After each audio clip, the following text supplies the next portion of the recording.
Hello everyone, Noble Comics here yet again for another costume review. Today we'll be reviewing whether the supreme leader of Latveria, Dr. Doom, drips or drowns. Let's get right into it. Now, I just gotta be up front. Dr. Doom is one of the hardest MFers in comics.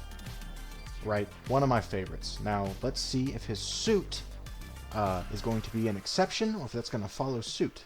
You see what I did there? So let's get started. Let's look at the good.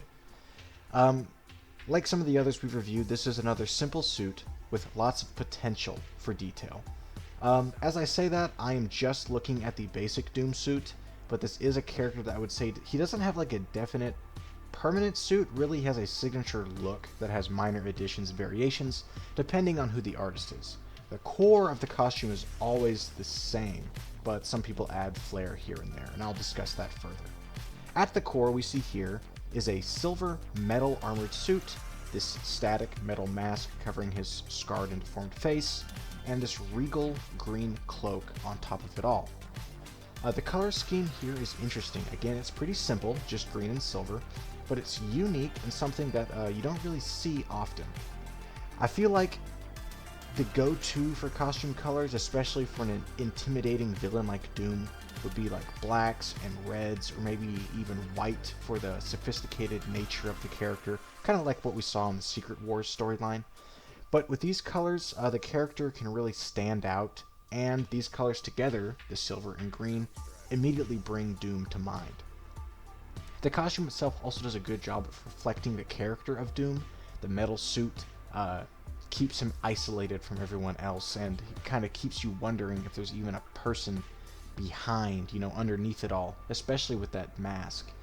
It keeps you wondering if there's, is he a robot? Is he some sort of monster or alien beneath that metal prison he wears? Obviously we know he's not, but sort of that intimidating look and sort of that inner character of being hidden from everywhere else.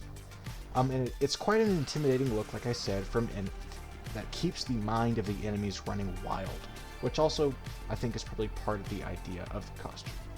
It's also not just metal, it's armor, with gauntlets around the wrist, the large knee plates and greaves on his legs, taking the look of some Dark Age warrior. The mask also serves the purpose of hiding the face, emotions, and intentions, because his mask isn't like Spider-Man, with the opportunity for expression. It's static, and we can't really see what's going on underneath, but it's probably nothing good. The cloak also serves the character, making him look more mysterious, and also lending to a sort of medieval look that the armor creates, which reflects his monarchical nature here in Latveria. It also draws to the mind imagery of a sorcerer or like a magician, which again is a vital part of Doom's character. The suit is simple, it's bold, and it's specific, and it works very well for this character. For the bad, really all I can think of is while the original suit has all these great choices, it can be a little bland, which is why artists often add onto the design with their own flair. The large brass buttons on the cloak or a fur collar, maybe gold engravings and accents to accentuate the regal look.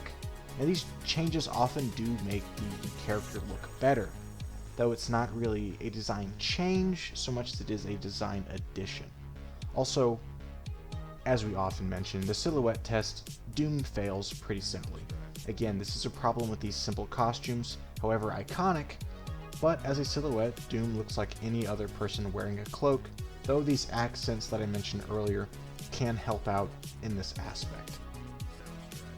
So, really overall, Dr. Doom looks like a man from another time, and he acts that way as well. His suit is a great reflection of his character, and really the two can't be separated or else neither one works. You couldn't see like some other villain or character in the Marvel Universe getting away with wearing such a loud and gaudy costume, and you couldn't see this character, this massive, larger-than-life character like Doom, wearing something more muted, or I guess more normal and basic. The two just have to work together. They're both so bold and loud, they only really function together.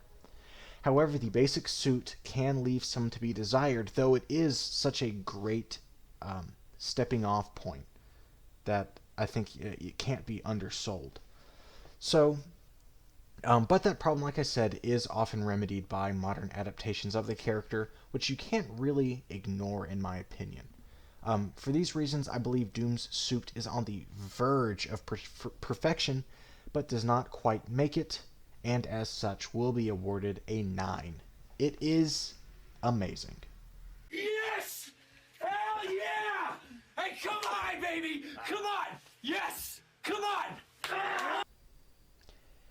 Thank you all for watching. Let me know what you think about this in the comments, and tell me some comic characters who you think need a costume review. Thank you again, and I will see you in the next video. Goodbye.